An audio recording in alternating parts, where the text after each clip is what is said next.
Good morning, everyone. This is Asutosh Sagar, the mathematics teacher. Good morning, everyone. This is Asutosh Sagar, the mathematics teacher.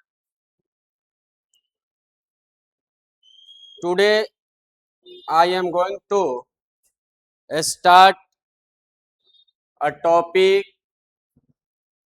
very important topic of the mathematics of standard 9, that is sequences and progressions.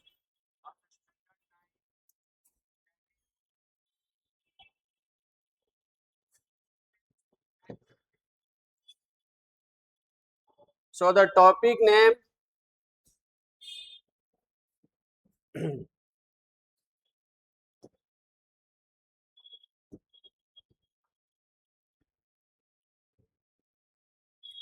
predicting what comes next. इस chapter में whole जो chapter है इसमें हमको यही जानना है कि कोई भी पैटर्न अगर दिया हुआ है तो उस पैटर्न के जो नेक्स्ट टर्म होगा वो क्या आने वाला है, what will comes at the next term in the given pattern.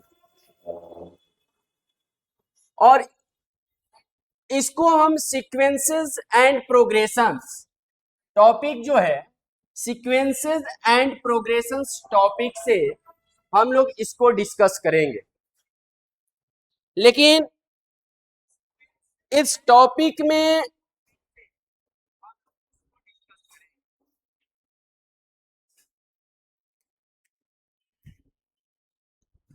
कुछ लेट से साउंड जा रहेगा, साउंड लेट से जा रहेगा। लेट से नहीं जाता है, कमेंट हो गया नहीं, लाइव में 1 सेकंड मिलता है, 2 सेकंड मिलता है। अपना मोबाइल साउंड और वीडियो किसी भी प्रकार की प्रॉब्लम हो, कोई डाउट हो तो आप सब कमेंट कर सकते हैं। मैं भी मोबाइल से देख रहा हूं, लेकिन अगर किसी प्रकार की प्रॉब्लम हो, साउंड रिलेटेड हो या फिर वीडियो विजिबल ना हो तो आप इसको क्लियर बोल सकते हैं, मैंने कमेंट में कर सकते हैं। तो थोड़ा सा थंब दे दीजिए कि सब ओके है कि हम आगे नेक्स्ट अपने थ्योरेटिकल पार्ट की तरफ बढ़े।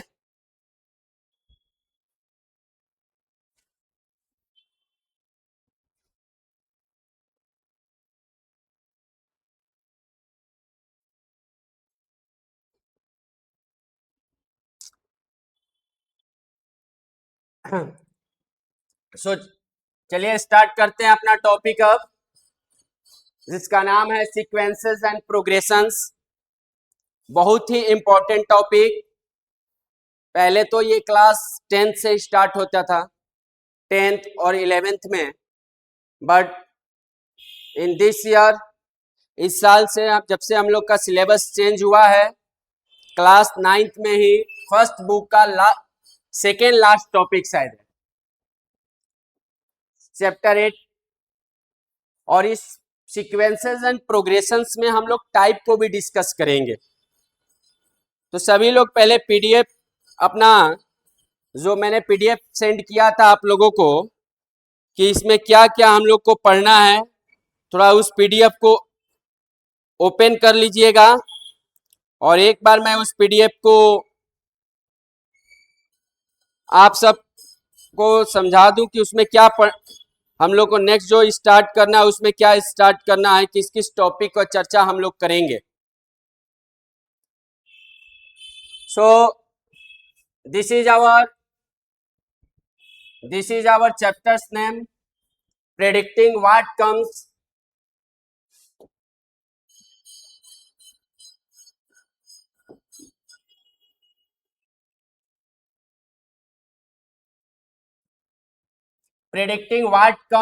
next, exploring sequences and progressions. Okay, so what will we discuss in this topic? First of all, I am going to describe the topics which will be covered. जिस topic को हम लोग cover करेंगे उस topic की सबसे पहले आपको बता देता हूं कि introduction to sequences. Introduction to sequences PDF में पहले से सेंड कर चुका हूं आप लोगों को। इंट्रोडक्शन टू सीक्वेंसेस या फिर मैं लाइव जो वीडियो रिकॉर्डेड जो वीडियो होगी उसके साथ प्लेलिस्ट में मैं डाल दूंगा, आप लोग देख लीजिएगा। सेकेंड वन इज एक्सप्लिसिट और general rule of sequence. Third one is recursive rule of sequence. Next arithmetic progressions. Fifth is nth term of an AP. Six sum of first n natural numbers. Seventh is GP. Eight topic application of GP in fractal. And ninth is tower of Hanoi puzzle.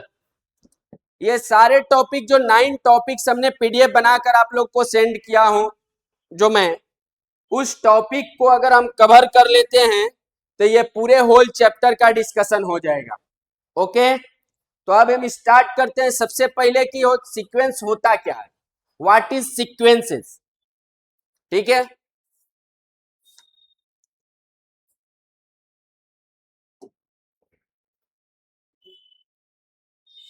अच्छा sir.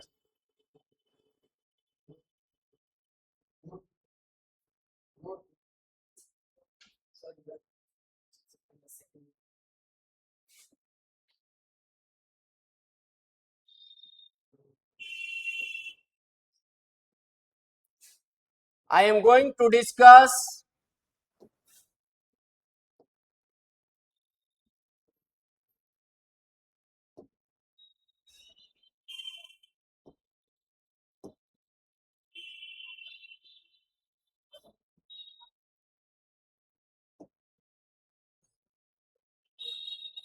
sequences.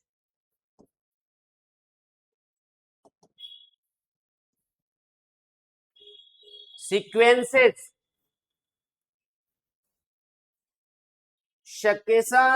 succession of numbers which follows some definite rule. Some definite rule. This is succession. Succession मतलब numbers को arrange करना है एक क्रम के रूप में, लेकिन इस तरह से अरेंज करना है कि वो किसी निश्चित पैटर्न को फॉलो करे, कोई डेफिनेट रूल को फॉलो करे, जिससे आप ये जान जाएं कि व्हाट विल कम्स नेक्स्ट। आप उस पैटर्न को जब आगे आप नेक्स्ट टर्म लिखने में संभव है, that pattern is known as sequences. Let's take example. मान लीजिए कि एग्जांपल लेते हैं 1 2 3 4 5 डॉट डॉट डॉट। तो 5 के बाद क्या आएगी? अगर 1 2 3 4 5 लिखते हैं तो what will comes after 5? Then everyone can say that after 5 6 will comes. After 6 we will write 7. After 7 we can write 8. Okay, अगर हम एक और एग्जांपल लेते हैं 2 4 6 8 10 12 14 डॉट डॉट डॉट।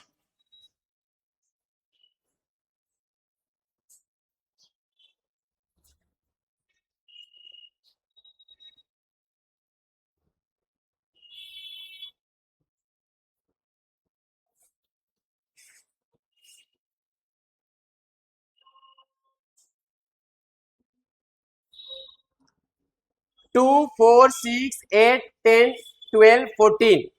तो 14 के आफ्टर क्या लिख सकते हैं हम? तो 14 का आफ्टर 16 आप लिख सकते हैं, 16 के बाद 18 लिख सकते हैं, 18 के बाद 20 लिख सकते हैं,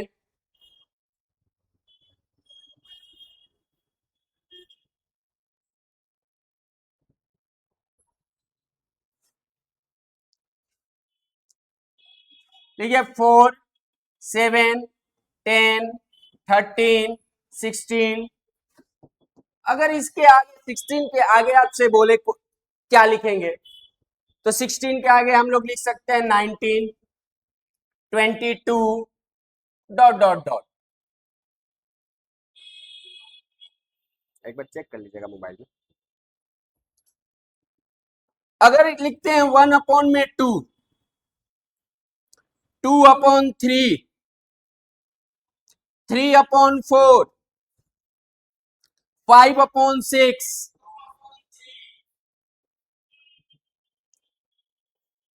सॉरी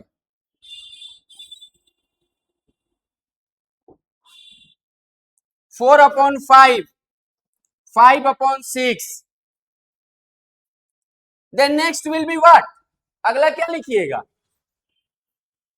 अगर फर्स्ट 1/2 लिखते हैं, सेकेंड टर्म में 2/3, इसको टर्म बोलते हैं। What is this, this is term, this is first term, this is second term. ये चीज हम आपको बताएंगे, उसको डिनोट किससे करते हैं, इसको रिप्रेजेंट किससे करते हैं, इस चीज की डिस्कस हम करेंगे, ठीक है।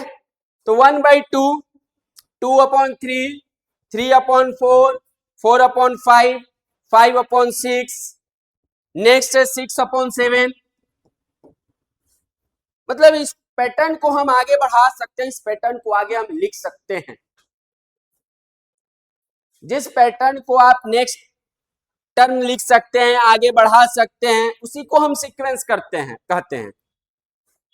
लेकिन अब मान लीजिए एक ऐसा सीक्वेंस लिखिए, एक ऐसा पैटर्न लिखिए जिसका नेक्स्ट टर्म क्या होगा ना आप बता सके ना हम बता सकते हैं, तो फिर वो थोड़ी सीक्वेंस के अंदर में आएगा।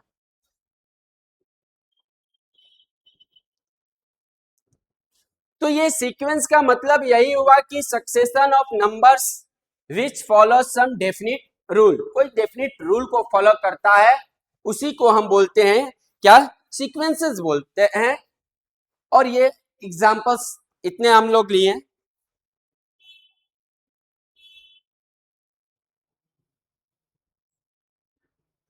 नेक्स्ट इज, अगर आप लोग को इसको थोड़ा सा नोट कर लीजिए तो थोड़ा अच्छा रहेगा।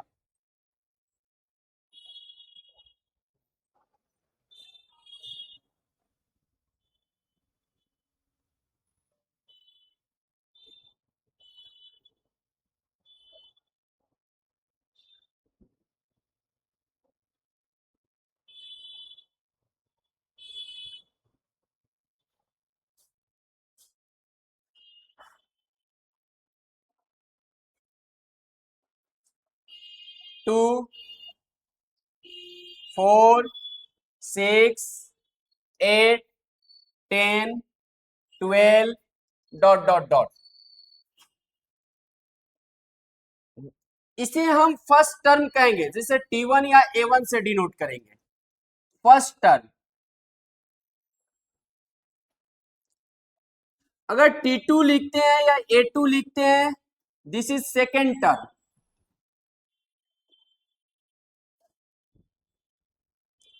T3 या A3 लिखते हैं, दैट इज थर्ड टर्म।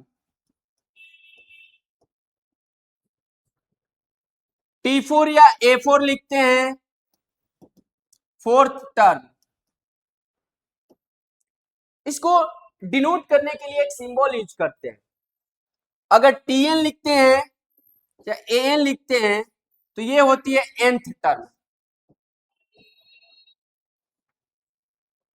अगर ये सीक्वेंसेस है तो इस सीक्वेंसेस का जो 2 है उसको हम फर्स्ट टर्म बोलेंगे। T1 is the first term and 2 is the first term. इसमें T1 जो है 2 है, जो 4 है वो T2 है, जो 6 है वो T3 है, जो ये 8 है उसको हम T4 कहेंगे। अगर नेक्स्ट एग्जांपल एक और लेते हैं, -3, -5,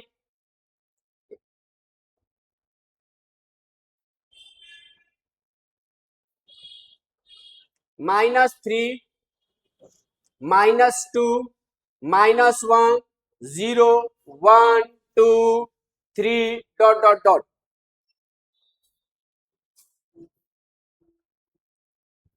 तो इसमें फर्स्ट टर्म जो है वो -3 है, जो सेकेंड टर्म है उसको -2 बोलेंगे, जो थर्ड टर्म है उसको -1 बोलेंगे। इसी तरह से जैसे जैसे आप टर्म्स को आगे बढ़ाएंगे, number of terms will also changed. उम्मीद करते हैं सीक्वेंस को आप लोग समझ गए होंगे। सीक्वेंस के हर टर्म को किस लेटर से रिप्रेजेंट करते हैं इस चीज को भी आप जान गए होंगे।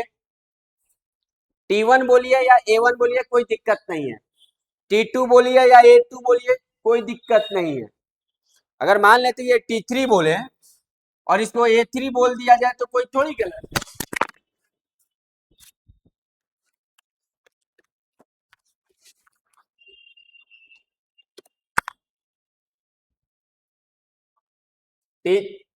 T3 को अगर A3 बोल दे तो इसमें कोई प्रॉब्लम नहीं है, कोई दिक्कत नहीं है।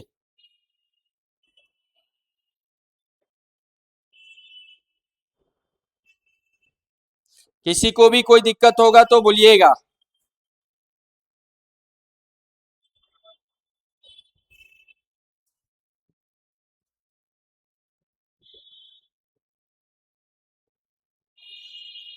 ओके, इसको भी नोट कर लीजिए, कोई टेंशन लेने की जरूरत भी नहीं है। इसका रिकॉर्डेड वीडियो भी हम आप लोगों को ग्रुप में डाल देंगे, इसको आप लोग बाद में भी देख सकते हैं।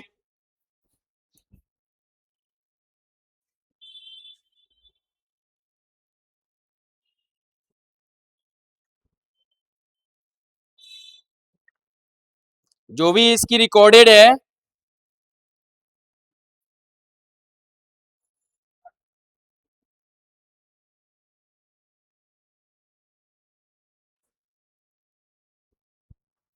और मैं भी यहाँ मोबाइल से अपना देख रहा हूँ कि किसी प्रकार का कोई दिक्कत ना हो आप लोगों को।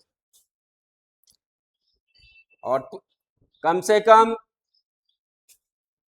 2 आवर्स तो रेडी रहिए कि आज हम लोग को मैथ पढ़ना है।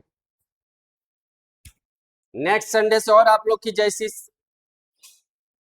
मर्जी होगी आपके अनुसार से तो 2 से 3 भी हम लोग कर सकते हैं।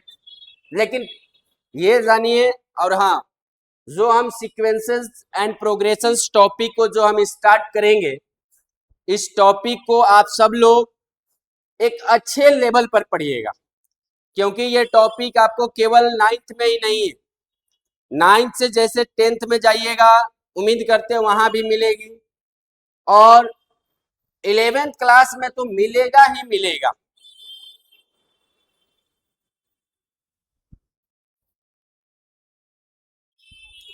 चलिए, उम्मीद करते हैं आप लोग नोट कर लिए होंगे। तो आगे अब बढ़ते हैं हम सीक्वेंसेस के जो नेक्स्ट हम लोग चलते हैं।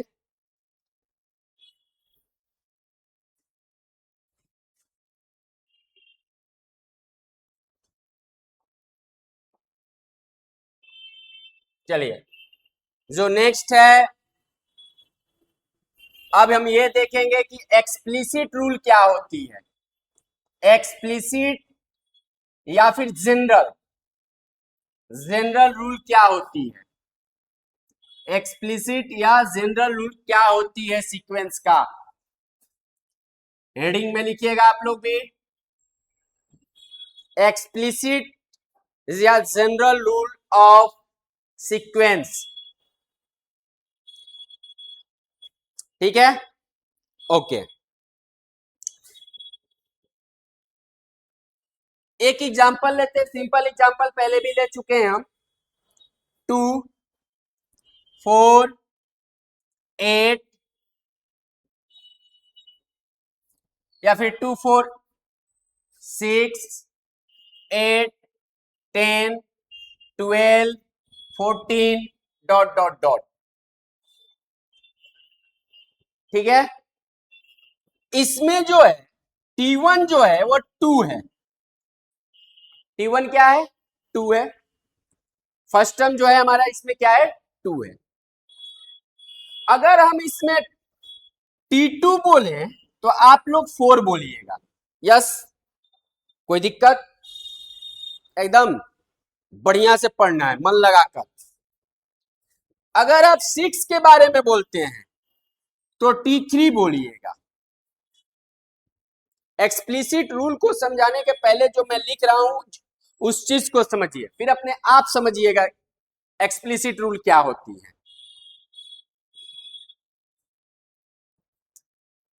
अगर हम इस 8 के बारे में बोले तो ये T4 है। तो ये कैसे आ रहा है? हाउ? ये 2 4 6 8 कैसे? कुछ तो रूल होगी, कुछ तो रूल होगा लिखने का। ऐसे ही थोड़ी मन है जैसे मन जैसे लिख दिए। जो भी आप पढ़ते हैं, जो भी करते हैं, उसका कुछ उद्देश्य होती है कि करना क्यों है, क्यों कर रहे हैं, क्यों पढ़ रहे हैं।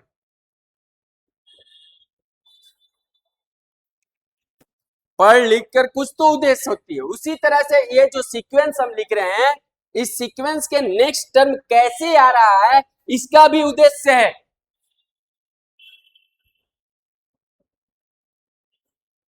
तो ये 2 से 4 कैसे आया? इसको हम +2 बोलिए कि कर दिए। 4 से ये 6 कैसे आया? +2 कर दिए। ये 6 से 8 कैसे आया? +2 कर दिए। 8 से 10 कैसे आया? तो +2 कर दिए। उसी तरह से जहां बाबू एक बात ध्यान में रखिएगा, जहां एडिशन जिस रूल को फॉलो कर सकता है उसमें मल्टीप्लीकेशन भी एक अपना रूल फॉलो कर सकता है। बात को समझिए। जैसे आप जैसे 5 का टेबल लिखते हैं, बोलिए हाँ लिखते हैं कि नहीं? तब 5 1 जा 5 लिखते हैं, ये 5 2 जा 10 लिखते हैं कि नहीं? तो ये जो 5 में 2 से आपने मल्टीप्लाई करके 10 लिखा, लेकिन अगर आप इस टर्म को चाहें तो क्या 5 + 5 = 10 लिख सकते हैं? हाँ या ना? यानी यहां 2 से मल्टीप्लाई करके 10 लिखा, और यहां पर हमने ये दिखाया कि 5 को 2 टाइम्स ऐड किए हैं तो 10 आया है। तो जहां एडिशन होगी वहां मल्टीप्लिकेशन भी किसी पैटर्न में फॉलो कर सकता है। अब अगर ये 5 × आप 3 लिखते हैं तो 5 × 3 क्या आता है? 15 आती है। तो यहां भी तो बोलिए कि 5 + 5 + 5 = हम 15 लिख सकते हैं कि नहीं लिख सकते हैं? बोलिए। तो ये हम मेरे बताने का ये था कि जहां पर मल्टीप्लिकेशन है वहां एडिशन भी, चाहे जहां एडिशन है वहां मल्टीप्लिकेशन भी उस पैटर्न में फॉलो कर सकते हैं। अब मैं ये जो हम लिखे कि यहाँ 2 जो है फर्स्ट टर्म है, ये जो 4 है सेकेंड टर्म है, जो 3 है आपका वो 6 है वो थर्ड टर्म है, जो 8 है आपका फोर्थ टर्म है। तो क्या इस फर्स्ट टर्म जो 2 है उसको आप 2 × 1 लिख सकते हैं कि नहीं?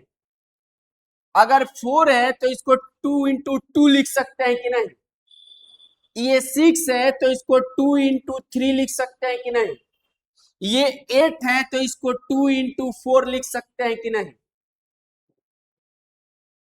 उसी तरह से अगर 5 है फिफ्थ टर्म, तो देखिए फर्स्ट टर्म के लिए 2 में 1 मल्टीप्लाई किए, सेकेंड टर्म में 2 में 2 मल्टीप्लाई किए, थर्ड टर्म में 2 में 3 मल्टीप्लाई किए, फोर्थ टर्म में 2 में 4 मल्टीप्लाई किए, फिफ्थ टर्म में 5 मल्टीप्लाई करिएगा तो कितना आएगा, 10 आया।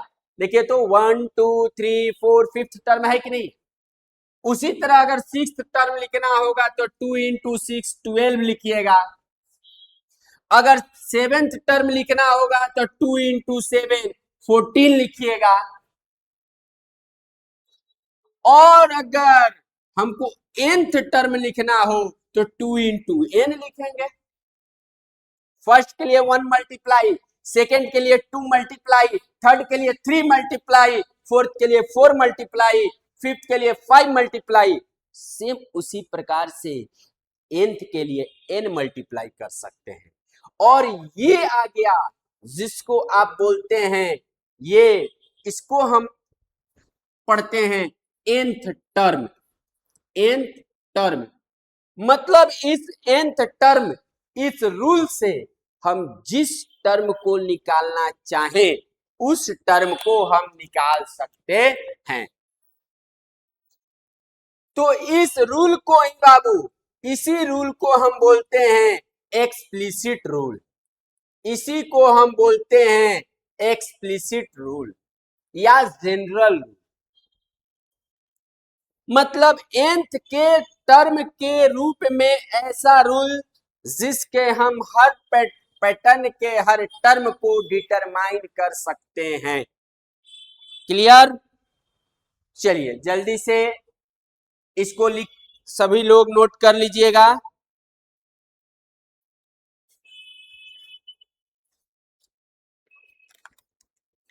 और एक बार देखते हैं किसी को कोई साउंड प्रॉब्लम चाहे किसी प्रकार की, उम्मीद करते हैं आप सभी लोग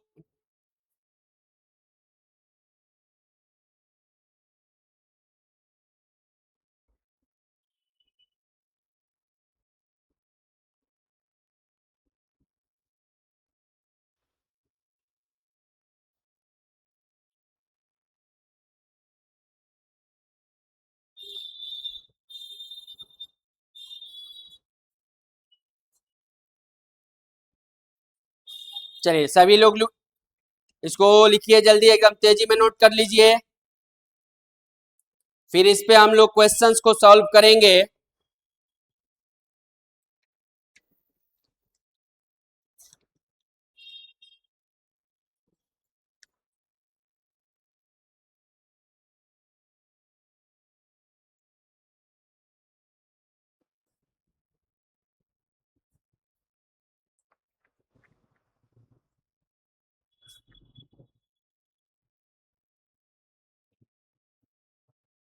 चलिए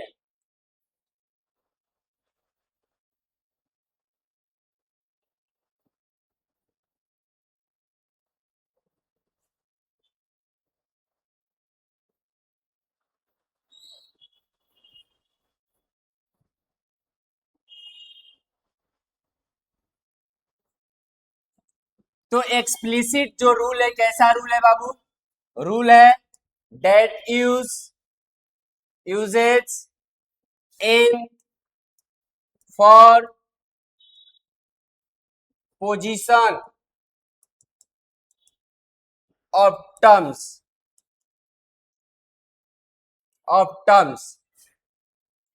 टर्म्स के पोजीशन के लिए हम लोग n को यूज कर रहे हैं। नहीं, जैसे मैंने आप लोगों को देखा कि tn बराबर पिछले में हम जो लिखे थे क्यों क्या आया था, tn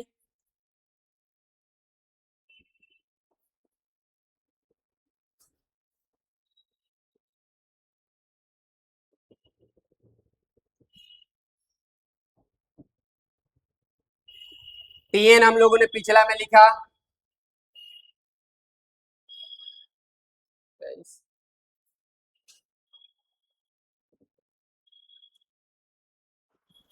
हम्म,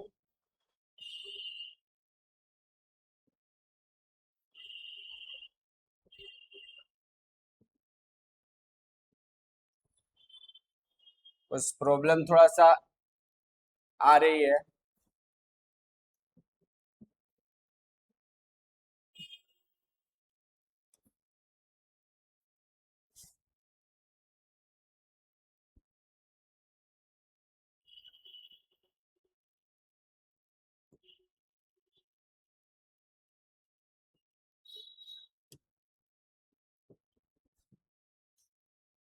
चलिए, टीएन हम लोगों ने यूज किया था, और टीएन किस लिए यूज किए थे?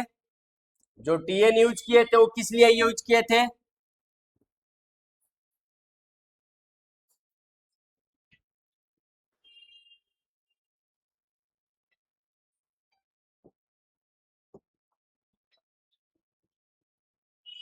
जो टीएन यूज हम किए थे वो किस लिए यूज किए थे?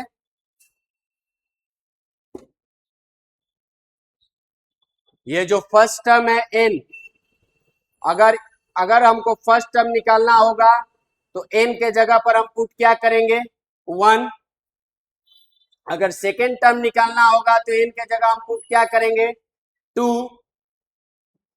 अगर हमको थर्ड टर्म निकालना होगा तो एन के जगह पुट क्या करेंगे? 3। तो यही मैंने लिखा कि एक्सप्लिसिट रूल जो होती है सीक्वेंस की, ऐसी रूल होती है जो टर्म्स के पोजीशन के लिए एक एन को यूज करता है, और उस रूल के द्वारा हम पूरे सीक्वेंस के पैटर्न को लिख सकें। That rule is known as explicit या जनरल रूल। क्लियर? चलिए, जैसे और अगर हम चलते हैं, अगर क्वेश्चंस के रूप में हम लेते हैं कि अगर एक्सप्लिसिट रूल अगर हो,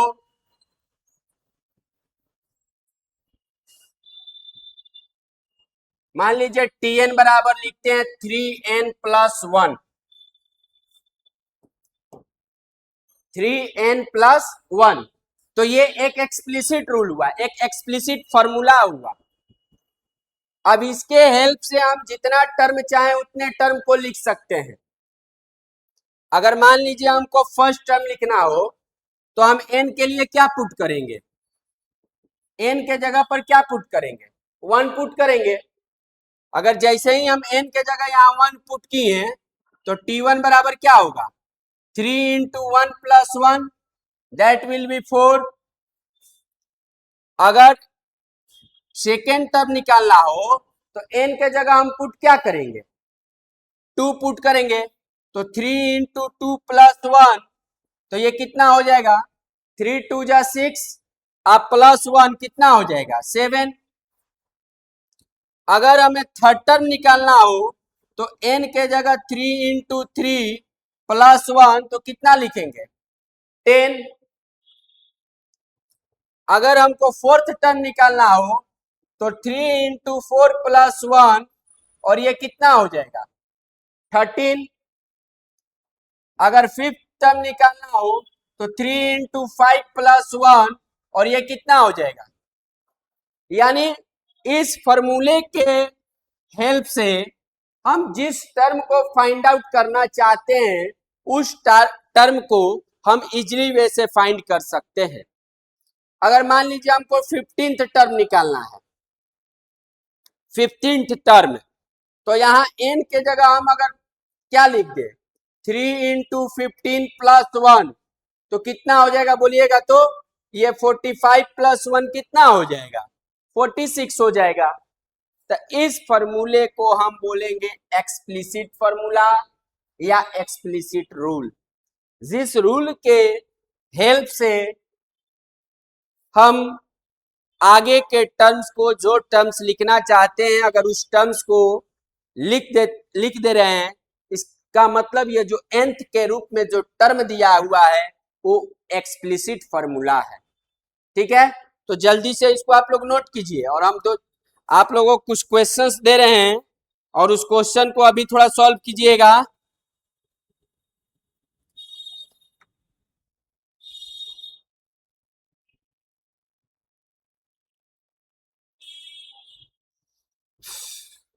इसको नोट कर लीजिए।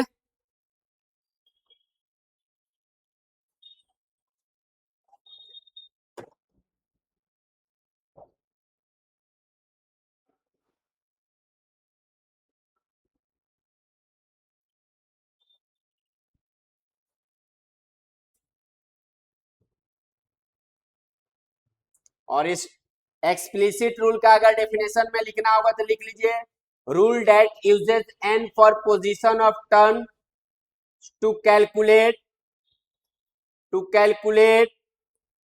Terms value.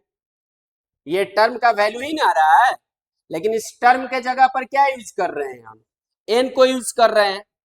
तो एक्सप्लिसिट रूल का अगर डेफिनेशन के, ऐसे कोई डेफिनेशन आपसे नहीं पूछेगा, आपको केवल ये समझना है कि एक्सप्लिसिट होती क्या है। ऐसे तो पहले ये सब जो भी हम लोग पढ़े थे, जब पढ़ा रहे थे, उसमें सीक्वेंसेज एंड प्रोग्रेशंस में कोई ये नहीं था कि एक्सप्लिसिट रूल है, ये रिकर्सिव रूल है, ये सब ऐसा कुछ नहीं था। ठीक है, तो जल्दी से इसको आप लोग, उम्मीद करते हैं कि आप लिख लिए होंगे।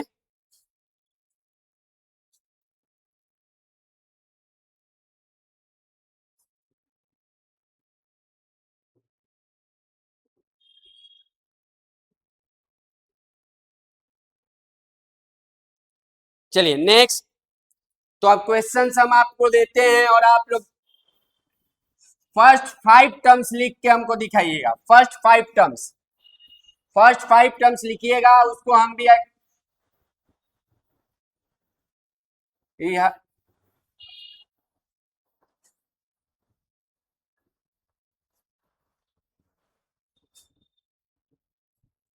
Tn equal to n into n square plus 5/4। आपको फर्स्ट 5 टर्म्स निकालना है। First 5 terms find out first 5 terms. Find first 5 terms first.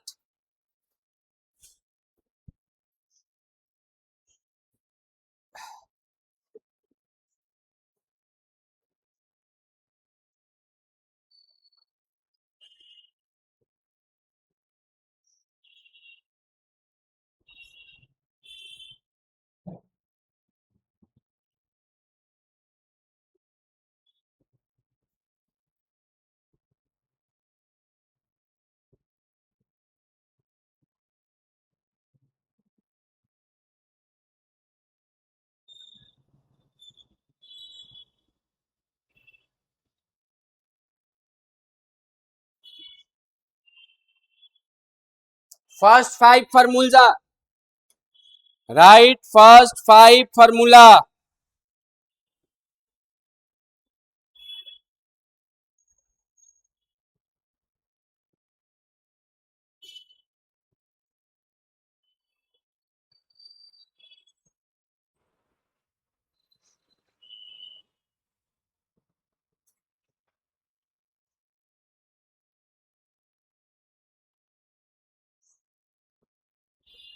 चलिए, उम्मीद करते हैं आप लोग इसको बना लिए होंगे, सॉल्व कर लिए होंगे। तो फर्स्ट 5 टर्म्स के लिए n के जगह पर 1 पुट करते हैं, तो या 1 इंटू 1 का स्क्वायर प्लस 5 अपॉन में 4। यदि आप 1 का स्क्वायर करते हैं तो क्या आएगा, 1 प्लस 5 अपॉन में 4, और 1 प्लस 5 होती है 6 अपॉन 4, तो 2 3 जा 6 और 2 2 जा 4, डेट इज 3 अपॉन में 2। नेक्स्ट है T2, n के जगह पर 2 का स्क्वायर प्लस 5 अपॉन में 4। कुछ करना नहीं है, बस n के जगह पर जिस टर्म को आप लिखना चाहते हैं उस टर्म को n के जगह पर पुट कर देना है। इस फॉर्मूले में n के प्लेस पर जिस टर्म को आप फाइंड आउट करना चाहते हैं उस का वैल्यू n के फॉर्म में लिखना है। यहाँ n है, सेकेंड था, तो n के फॉर्म में जो है n का वैल्यू 2 रखेंगे, तो यहाँ 2 आ जाएगा इंटू 2 का whole square that is 4 plus 9 upon 4। जब इसको कैंसिल आउट किए तो आंसर विल बी 9 अपॉन में कितना 2। जब थर्ड टर्म निकालना है तो n के जगह पर 3 पुट कीजिए, 3 इंटू 3 का स्क्वायर प्लस 5 अपॉन में 4।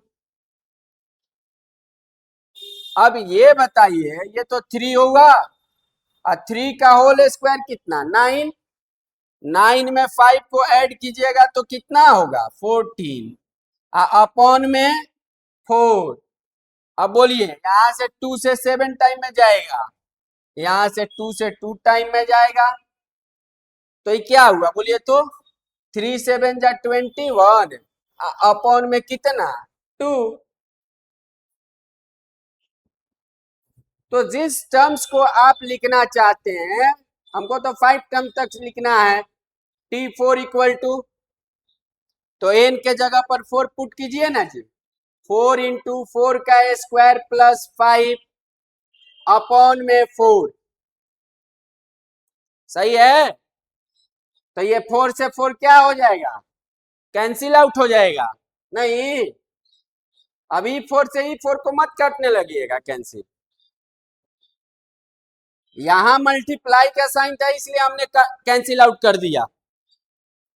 आप लोग जानते हैं, बहुत आप लोग कैलकुलेशन में कोई कोई कैसा गलती करता है, देखिए 4 इंटू 4 का स्क्वायर प्लस 5 अपॉन में 4 है, लिख दिए ना। अब बहुत लोग के दिमाग में आएगा कि ये 4 से एगो 4 काट दीजिए, तो 4 से 4 काट दिया तो कितना हो गया 5 प्लस 4 9, और 9 को 4 से मल्टीप्लाई कीजिएगा तो 36 आएगा। ऐसा भी काम करने वाले बहुत लोग मिलते हैं, ठीक है। तो ये तो आप समझिए रहे हैं कि कितना राइट है कि रॉन्ग है, तो ये सीधा क्या हो जाएगा, ये रॉन्ग। माने सब आते हुए भी आप लोग क्या करके आ जाइएगा, तो n के जगह आप यदि 4 लिखते हैं, 4 का स्क्वायर प्लस 5 अपॉन में 4, ये 4 से इस 4 को कैंसिल आउट कर सकते हैं, इस 4 को कैंसिल आउट नहीं कर सकते हैं। तो यहाँ 4 का होल स्क्वायर कितना हो जाएगा बोलिए तो 4 का होल स्क्वायर जो होता है वो 16 होता है, और 16 में 5 को जब ऐड कीजिएगा तो कितना आएगा, आएगा 21। चलिए नेक्स्ट जो लिखना था हमको T5 फाइंड आउट करना है, तो T5 के लिए n के जगह पर 5 रखिए, 5 का होल स्क्वायर प्लस 5 अपॉन में 4, क्योंकि ये 4 तो फिक्स है, ये 4 और 5 जो है वो फिक्स है, इसको आपको नहीं चेंज करना है, हमने बोला है n के प्लेस पर चेंज करना है। तो यहां से जब आप 5 का होल स्क्वायर कीजिएगा तो ये बताइए कि 5 का होल स्क्वायर क्या आता है, 5 का जो होल स्क्वायर होता है वो 25 होता है, और 25 में जब 5 को ऐड कर दीजिएगा तो 30 आएगा,